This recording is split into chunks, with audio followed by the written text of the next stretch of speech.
Eu, durante o tempo que estive lá, eu sequer conheci o Olavo de Carvalho. Essa aproximação maior com os Estados Unidos foi algo em que eu mesmo me empenhei muito, e pessoalmente, aliás, foi essa orientação que eu recebi do presidente Temer. Mantidas as circunstâncias atuais, eu acredito que Trump teria mais chance de ganhar.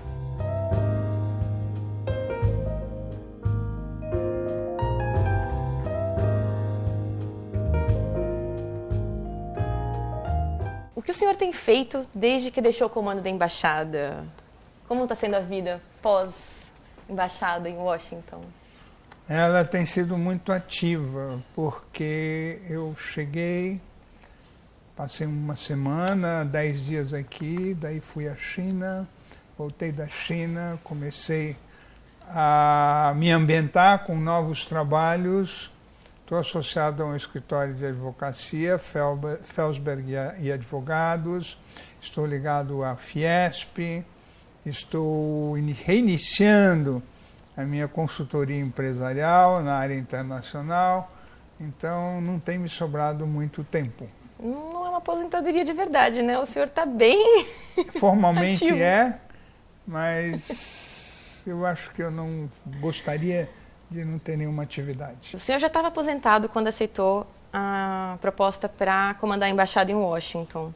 Eu queria saber como foi o período que o senhor esteve à frente da embaixada, né? Qual foi a questão mais espinhosa que o senhor tratou? Como era a relação com Donald Trump, com o Obama? O senhor chegou a pegar o fim do governo Obama? Como foi? Olha, foi um momento bastante ativo e também, de certa forma, tumultuado, porque eu estou convencido que nós estamos vivendo uma grande transformação no mundo, nas relações internacionais, e esse período de transformações muito grandes que ocorreram nos Estados Unidos, na Europa, no Brasil, na América Latina, no mundo em geral, eles tiveram o epicentro nos Estados Unidos, pela importância do país e, ao mesmo tempo, pelo protagonismo do presidente Trump. Uhum. Esse epicentro foi justamente na mudança de governo? Sim, começou aí.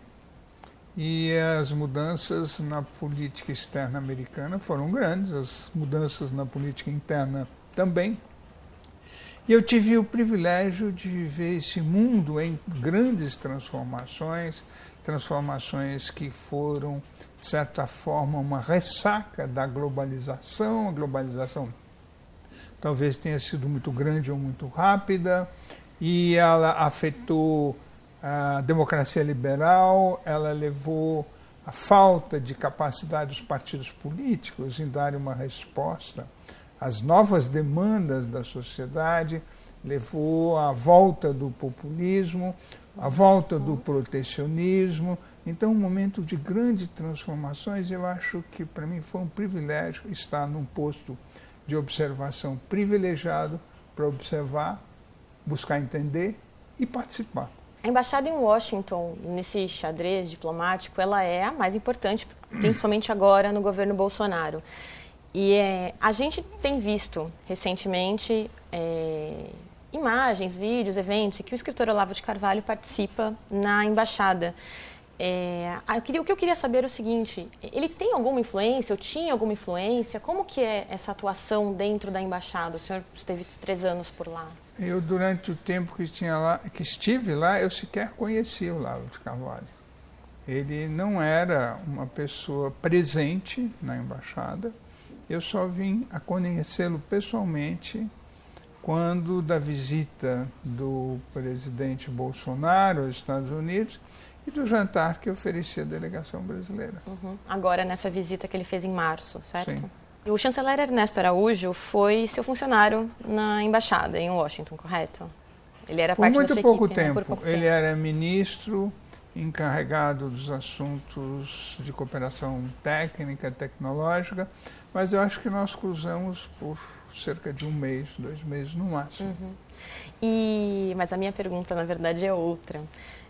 Eu queria saber, depois de tanto tempo, né, na sua carreira diplomática, na sua trajetória, como que o senhor vê as mudanças que o Ernesto tem feito na liderança do Itamaraty agora, nesse novo Itamaraty que eles dizem que estão recriando? Eu acho que algumas mudanças foram mudanças positivas, como, por exemplo, essa aproximação maior com os Estados Unidos foi algo em que eu mesmo me empenhei muito, e pessoalmente, aliás, foi essa orientação que eu recebi do presidente Temer de ampliar e aprofundar as relações com os Estados Unidos, de forma que a embaixada estava engajada nesse processo e a visita do presidente Bolsonaro certamente deu uma consolidação, um coroamento desse esforço que vinha sendo feito. Em certos temas eu teria alguma, vamos dizer, convergência, em outros eu não teria convergência, mas o que eu acho mais importante é que nós estamos assistindo, a meu ver, uma inflexão da política externa. E aqueles temas que provocaram uma surpresa, ou mesmo espanto, porque fugiam da tradição diplomática brasileira, aos poucos eles vão sendo flexibilizado, de certa forma atenuado, como, por exemplo, a decisão anunciada de transferência da embaixada de Tel Aviv para Jerusalém, como, por exemplo, as restrições ao mundo árabe, como algumas restrições no início ao Mercosul. Então, eu acho que hoje nós estamos progressivamente voltando um pouco àqueles que são os nossos interesses mais permanentes e que tiveram um papel grande na diplomacia brasileira tradicionalmente. E eu acho que essa evolução é positiva. Uhum. Voltado assim para um aspecto mais de política interna, seria, de certa forma... Eu acho que a política externa é sempre voltada, e ela tem que ser as demandas da política interna, porque, no fundo, é a sociedade, são os poderes políticos que determinam as linhas mestras da política externa. E eu acho que isso é importante e vejo que isso está acontecendo. E, sobretudo, as demandas empresariais, porque os empresários têm preocupação que certas políticas possam afetar um comércio muito importante com o mundo árabe, possam afetar as relações econômicas com a China, que são uma fonte importante de importações pelo lado chinês, sobretudo dos produtos do agronegócio. Então eu vejo aí um conjunto de fatores que está fazendo com que as relações estejam voltando um pouco a alguns dos princípios que são tradicionais da diplomacia brasileira. O Itamaraty já teve embaixadores que não eram diplomatas, mas nunca o filho de um presidente. Isso nem o governo americano, nem o próprio Trump fez isso. Eu queria saber como o senhor vê a indicação do Eduardo Bolsonaro para a embaixada, se o senhor vê nepotismo, por exemplo. Veja bem, essa é uma pergunta que eu não me considero capaz de responder, porque isso já foi objeto de uma decisão, de uma avaliação das instâncias do executivo mesmo, que consideram ou que são competentes nesse tipo de questão. Assim como o Senado é competente para avaliar a compatibilidade do candidato com as funções que, se aprovado, ele vai exercer. No caso, o Eduardo ele é presidente da Comissão de Relações Exteriores e quando ele listou os motivos pelos quais ele poderia ser embaixador, ele disse que tinha feito intercâmbio, que fritou hambúrguer, que fala inglês e que é próximo da família Trump. Então, o que eu queria saber do senhor é se esse fator, amigo da família Trump, ele faz diferença? Ele facilita de alguma forma nessa relação? Olha, eu estou muito aberto a um debate de política externa, mas o debate de pessoas sobre pessoas nunca foi a minha vocação nem a minha inclinação. Eu acho que nós temos que discutir e ser assertivos, firmes nas posições de princípio de política externa, mas não em torno de pessoas. O senhor chegou a se encontrar com o presidente Trump ou com o presidente Obama algumas vezes? Como que é o trabalho de um embaixador? Ele tem esse acesso à Casa Branca ou é muito mais no Departamento de Estado?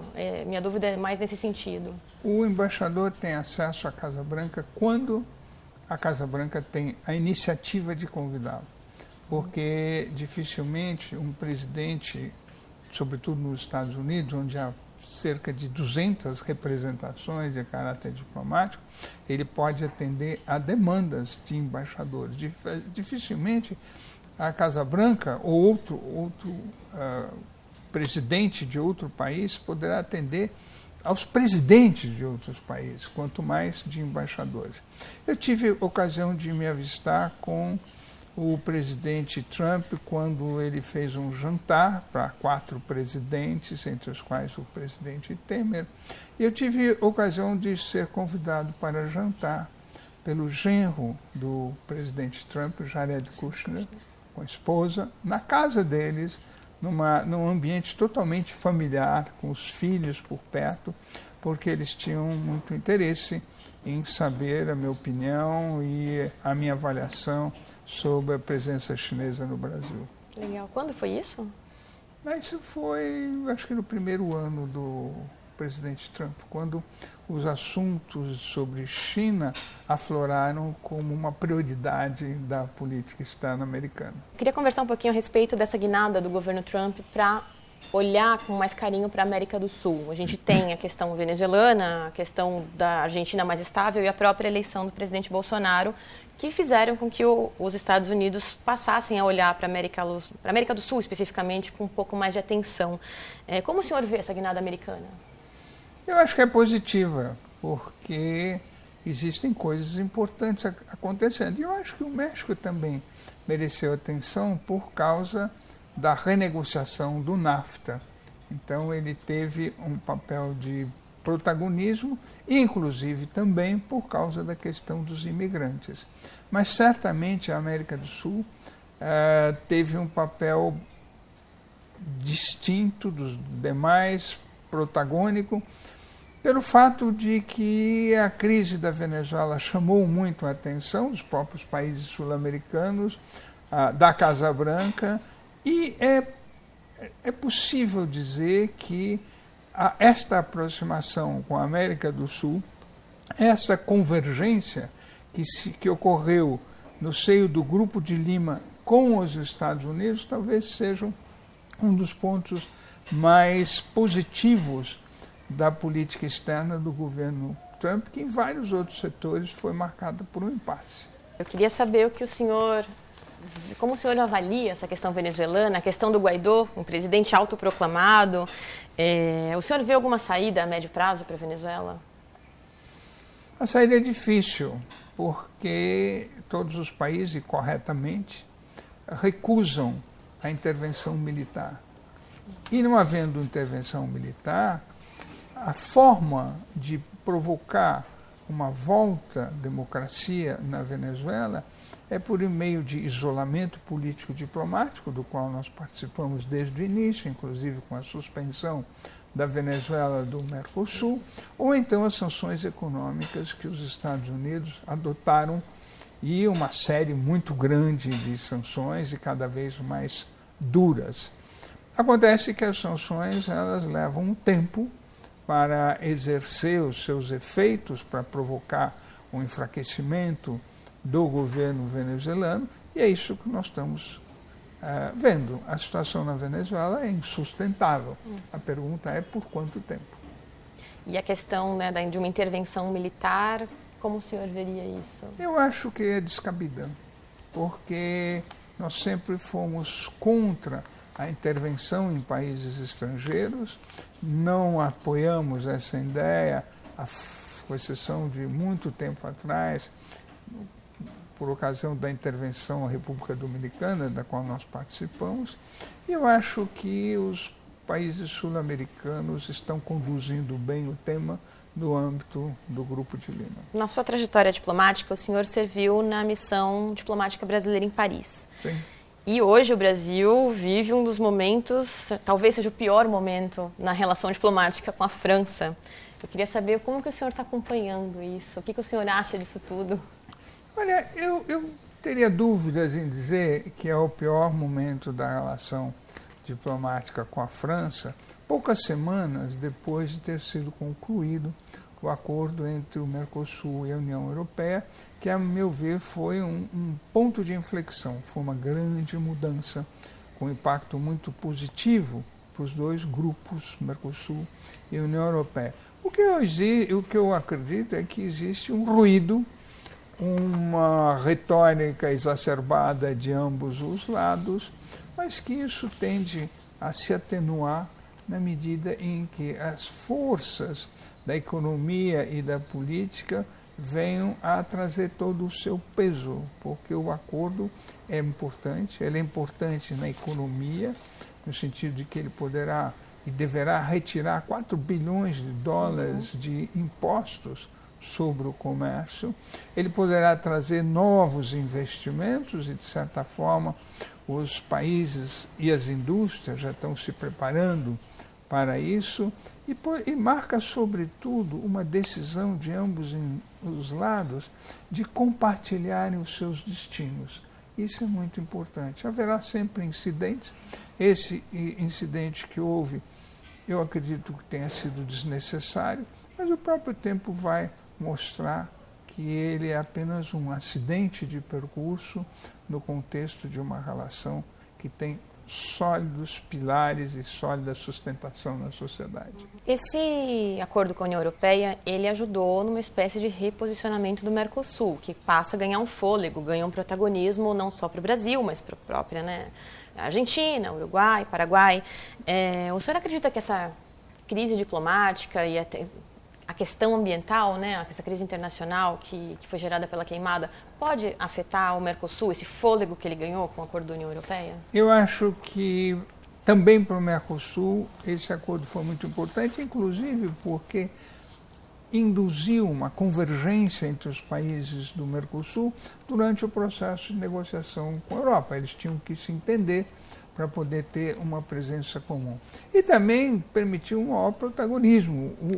O Mercosul, de certa forma, revive com esse acordo, que é muito importante. Agora, a questão ambiental, as pessoas não estão percebendo muito bem que o acordo trouxe um reforço do compromisso ambiental muito maior do que se não tivesse havido acordo.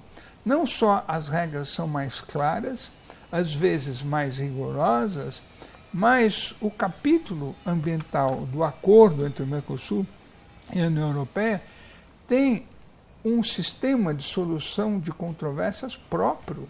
Quer dizer, haverá um constrangimento e uma imposição para os Estados a praticarem medidas na defesa do meio ambiente. Então, sob esse aspecto, o acordo é bastante positivo e ele levará a uma convergência maior com as posições que são mais determinadas dos países europeus na defesa do meio ambiente e no combate às violações contra o clima, aos atentados contra o clima.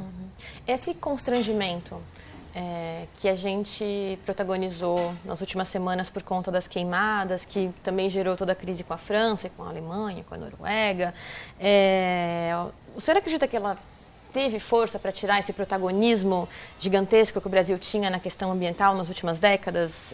Viramos párias nessa questão ou não?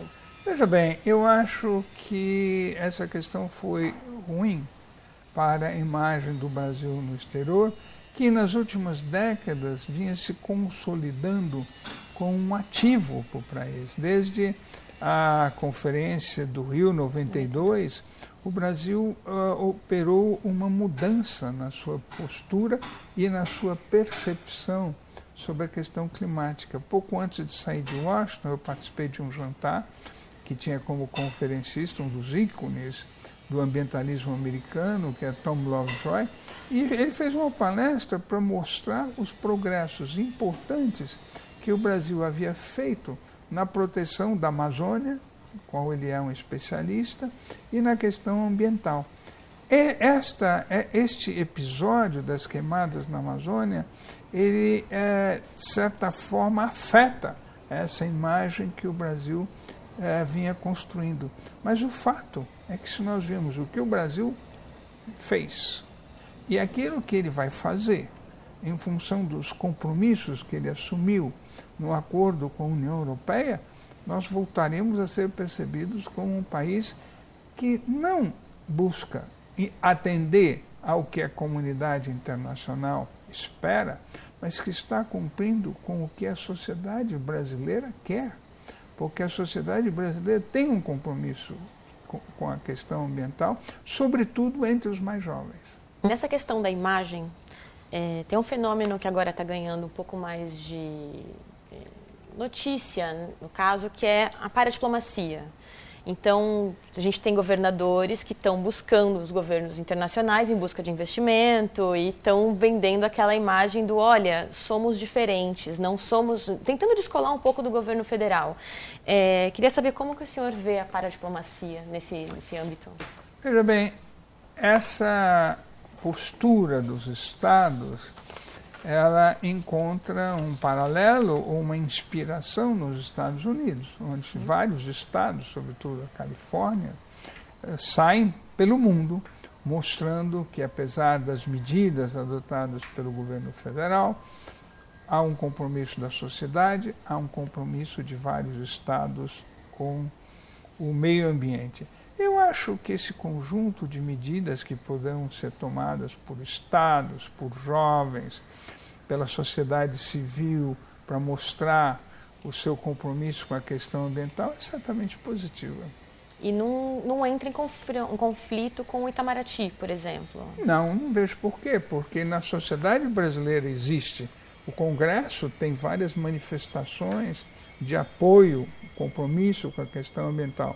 E um dos mais importantes setores da economia no Brasil, que é o agronegócio, vê com preocupação o impacto que possa haver sobre a imagem do Brasil e dos seus produtos, e é a primeira a reclamar uma postura mais diferenciada, mais flexível do governo e, claramente, uma diplomacia ambiental. Como que o Brasil poderia manter a parceria com a China e com os Estados Unidos, agora que a gente está buscando isso, enquanto as duas maiores economias do mundo estão nessa disputa comercial? Existe uma forma da gente não sair prejudicado ou até mesmo da gente tirar vantagem dessa disputa comercial?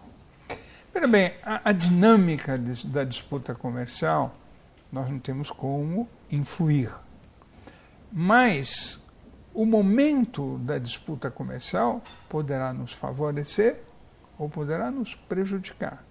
Quando é que a disputa comercial entre os Estados Unidos e a China nos favorece? Quando os Estados Unidos põem sanções sobre as exportações norte-americanas para a China, e a China, em represália, põe sanções, sobretudo no setor agrícola norte-americano, que está pagando uma boa parte do custo dessa guerra comercial.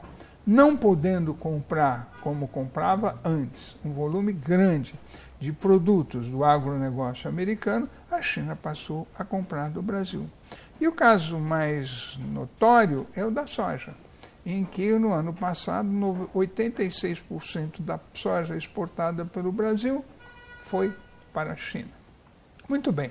Se essa disputa comercial prosseguir, nós continuaremos a ser beneficiados.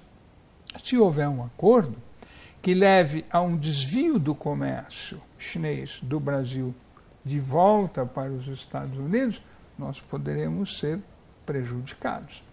Nós não temos, e esse caso mostra muito bem, assim como vários outros, o caso da carne, por exemplo, nós não temos como interferir neste processo. Mas, sim, nós temos que manter as boas relações que nós temos e se ampliaram com os Estados Unidos, mas não precisa ser em detrimento de outros países.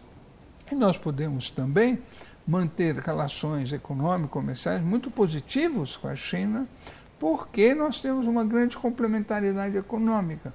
O Brasil tem o que a China não tem, que é terra e água. E nós teremos sempre uma agricultura muito competente que os chineses precisam. E o próprio presidente Bolsonaro já disse que o Brasil não vai tomar partido nessa guerra comercial, o que eu achei uma posição muito oportuna, ele indo dentro de algumas semanas para a China. Não só o presidente Bolsonaro vai para a China, como o presidente chinês Xi Jinping vem agora para o Brasil para a cúpula de BRICS. Sim. E não só os presidentes do BRICS participam, mas também alguns presidentes da região vêm para cá para ser apresentado o projeto da tal nova Rota da Seda para atrair investimento para cá. Como o senhor vê, assim, o Brasil tem potencial? A gente pode entrar nessa nova rota da seda? Na verdade, essa questão eu acho que está mal colocada. Porque a Rota da Seda não é um tratado do qual a gente faz parte, pede adesão, tem que ratificar no Congresso, nada disso. Os chineses começaram com a Rota da Seda há mais tempo, faz mais de 10 anos, que era que eles perceberam que o percurso que eles tentavam fazer como desdobramento dos seus planos nacionais, sobretudo de transportes, ferrovias, navegação, tomavam mais ou menos o caminho da Rota da Seda que houve há muitos séculos atrás. A seguir, a Rota da Seda passou a chamar One Belt, One Road, porque eles ampliaram o espaço. Então, tem uma estrada que corta a China na direção vertical, outra que corta na direção horizontal. E o que aconteceu é o que eu chamo da geopolítica da infraestrutura. A construção de estradas trouxe investimentos para as novas regiões beneficiadas e trouxe, evidentemente, por decorrência, um aumento da influência chinesa. A partir daí, a One Belt, One Road passou a ser vista como uma ofensiva, um expansionismo chinês. Eu acho que alguns projetos nós podemos participar, e não sei por que nós temos que pedir adesão à Rota da Seda, One Belt, One Road, e outros que nós não tenhamos o mesmo interesse, nós podemos dizer que não pensamos participar. Agora, esta questão, ela está perdendo um pouco de sentido no momento em que um país como a Itália anuncia a sua intenção de aderir à One Belt, One Road. O fato é que a China, depois de ter se transformado no principal trader, no principal negociante internacional, depois de ter se tornado um importante investidor em vários países, a China está se expandindo para além das suas fronteiras, e isso evidentemente provoca uma preocupação em alguns dos seus parceiros, notadamente os Estados Unidos, na região latino-americana. Era que eu ia perguntar se o governo americano não pode, no caso Trump, que está justamente na disputa com a China, não poderia se incomodar no caso dessa adesão brasileira ou dos países da região? Chile já disse que vai, a Argentina parece que disse que vai. Veja bem, quase todos os países latino-americanos têm na China o seu principal parceiro comercial. E vários desses países tiveram investimentos da China. Nosso caso é um pouco diferente. Primeiro, por causa do tamanho da nossa economia, da importância dos nossos projetos, nós temos perfeitas condições de negociar com a China uma parceria equilibrada, que em alguns casos nós podemos não ter interesse, e quando houve a reunião da CECLAC,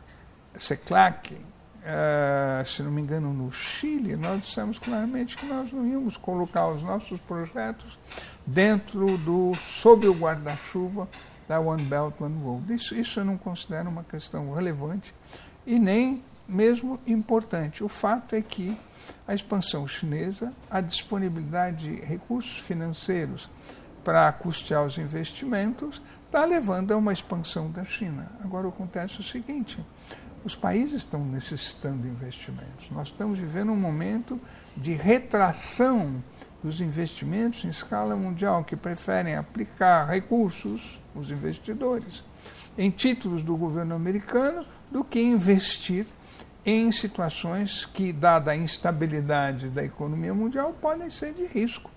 Então, eu não vejo problema que o Brasil receba investimentos aqui, desde que esses investimentos se comportem dentro das regras brasileiras. Se elas se comportam, se há interesse dos dois lados, não vejo por que não se possa fazer negócio, como quer que você chame isso. Os chineses podem chamar One Belt, One Road, nós podemos chamar Projeto Nordeste. O Nordeste mais difícil, que é um pouco mais longe.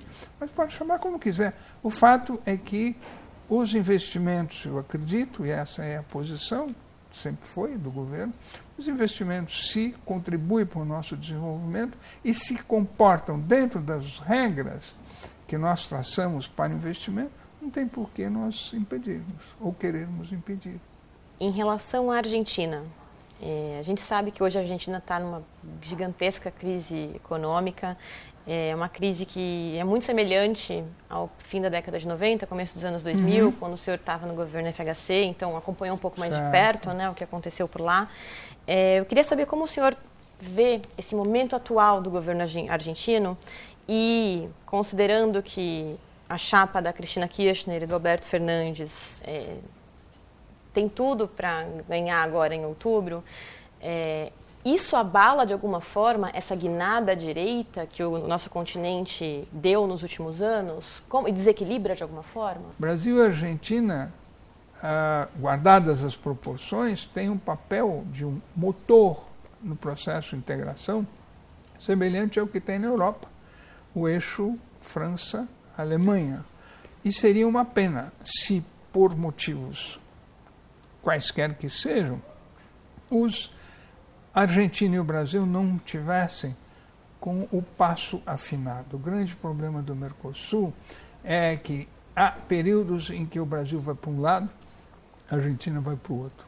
E não há como construir uma aproximação, uma consolidação de uma região econômica se, a partir das eleições argentinas, nós fomos para uma situação de caminharmos cada um para um lado diferente. A continuidade do bom relacionamento Brasil-Argentina seria muito positiva para o Mercosul e para a própria América do Sul. Agora, isso não quer dizer também que países que possam ter opções ideológicas ou políticas diferentes não possam forjar uma parceria também importante. Basta que se respeitem as divergências, mas que se trabalhe no que é comum e convergente. Agora, para encerrar, aproveitando para amarrar toda a sua experiência dos Estados Unidos com o que a gente, o que vai ter de mais importante, acho que o ano que vem é a eleição americana. Os últimos índices econômicos americanos têm mostrado uma bela recuperação, geração de emprego, números estáveis. Favorece o Trump? Qual é a expectativa do senhor para o ano que vem? Arrisca? É muito difícil você fazer uma previsão, porque ainda tem muito tempo pela frente. Eu acho que uma parte da força política do presidente Trump vem da reforma tributária, que atendeu às preocupações e às posições do establishment, da liderança republicana e de parte da sociedade, que queria uma economia mais desimpedida de uma série de regulamentos e licenças. A outra parte vem do seu eleitorado, que ele soube cultivar e que se manteve estável com uma aprovação dele de 37% a 42%. Mantidas essas circunstâncias atuais, a probabilidade de Trump ganhar é maior do que a probabilidade dele perder. Porque, além dos seus ativos, que seriam a economia e a fidelidade do seu eleitorado, ele tem também o fato de que os democratas até agora não definiram que história eles vão contar para a população e quem é que vai contar essa história. E esses são dois pontos absolutamente definitórios do resultado do processo eleitoral. Portanto, mantidas as circunstâncias atuais, eu acredito que Trump teria mais chance de ganhar. Agora, precisa ver também, e esse é um segundo ponto importante, se a economia vai continuar a render os dividendos em termos de crescimento e de emprego que trouxe até agora em favor de Trump.